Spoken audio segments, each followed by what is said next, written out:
അസ്സലാമു അലൈക്കും വറഹ്മത്തുള്ളാഹി. അള്ളാഹു ഒരാൾക്ക് ധനം നൽകുകയും അയാൾ അതിൻ്റെ സക്കാത്ത് നൽകാതിരിക്കുകയുമാണ് എങ്കിൽ അന്ത്യനാളിൽ ഉഗ്രവിഷമുള്ളതും കറുത്ത 2 പുള്ളികളുള്ളതുമായ മിനുമിനുത്ത ഒരു ഉഗ്രസർപ്പം അയാളെ തേടിയെത്തും. അത് അയാളുടെ കഴുത്തിൽ ചുറ്റിവരിഞ്ഞ് വായുടെ പാർശ്വഭാഗങ്ങളിൽ കടിച്ചുകൊണ്ട് പറയും, ഞാനാണ് നിന്റെ ധനം, ഞാനാണ് നിന്റെ നിക്ഷേപം. സക്കാത്ത് നിഷേധികൾക്ക് പരലോകത്ത് ലഭിക്കാനിരിക്കുന്ന കഠിന ശിക്ഷയെക്കുറിച്ചുള്ള താക്കീതാണ് ഈ നബിവചനത്തിലുള്ളത്.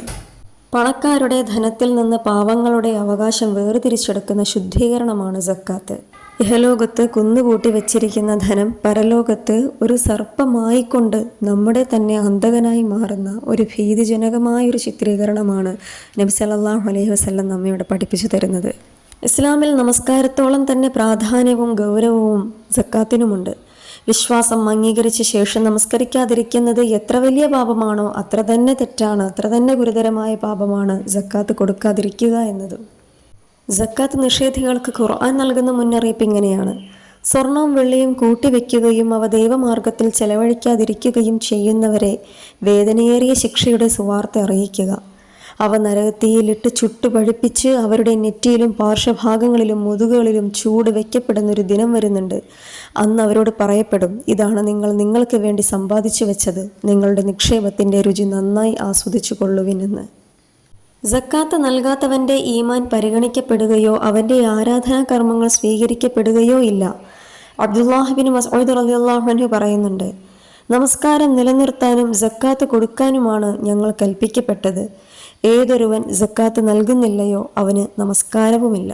അഹ്നഫ് ബിൻ ഖൈസ് റളിയല്ലാഹു അൻഹു പറയുന്നൊരു ഹദീസിലുണ്ട്, ഒരിക്കൽ അദ്ദേഹം ഖുറൈശി പ്രമാണിമാരുടെ കൂടെ ഇരിക്കുന്ന സമയത്ത് അവിടേക്ക് പ്രമുഖ സ്വഹാബിയായ അബൂദറുൽ ഗിഫാരി കയറി വന്നു. എന്നിട്ട് അദ്ദേഹം വിളിച്ചു പറഞ്ഞു, സക്കാത്ത് നൽകാതെ പണം ശേഖരിച്ചു വെക്കുന്നവരെ സുവാർത്ത അറിയിക്കുക.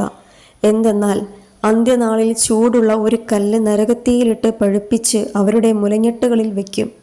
അത് ശരീരത്തിൽ തുളഞ്ഞു കയറി തോളിലെ തരുണാസ്ഥിയിലൂടെ പുറത്തു വരും. തോളിലെ തരുണാസ്ഥിയിൽ വയ്ക്കുന്ന കല്ല് മുലഞ്ഞെട്ടിലൂടെയും പുറത്തു വരും. വേദന മൂലം അയാൾ പുളഞ്ഞുകൊണ്ടിരിക്കും. ബുഖാരി റിപ്പോർട്ട് ചെയ്യുന്നൊരു ഹദീസാണിത്. അതുകൊണ്ട് തന്നെയാണ് 1-ാം ഖലീഫ അബൂബക്കർ സിദ്ദീഖ് റളിയല്ലാഹു അൻഹു സക്കാത്ത് നിഷേധികൾക്കെതിരിൽ ആയുധമെടുത്തത്. ആ നിലപാടിനെ എതിർത്തവരോട് അദ്ദേഹം പറഞ്ഞു, അള്ളാഹുവാണ്, നമസ്കാരത്തിനും സക്കാത്തിനുമിടയിൽ വ്യത്യാസം കൽപ്പിക്കുന്നവരോട് ഞാൻ പോരാടുക തന്നെ ചെയ്യും. സമ്പത്തിൻ്റെ അവകാശമാണ് സക്കാത്ത്. അള്ളാഹുവിൻ്റെ ദൂതന് അവർ നൽകിയിരിക്കുന്നത് ഒരു ഒട്ടകത്തിൻ്റെ കയറാണെങ്കിൽ പോലും എനിക്ക് അത് നിഷേധിച്ചാൽ അള്ളാഹുവാണ്, ഞാൻ അവരോട് യുദ്ധം ചെയ്യും.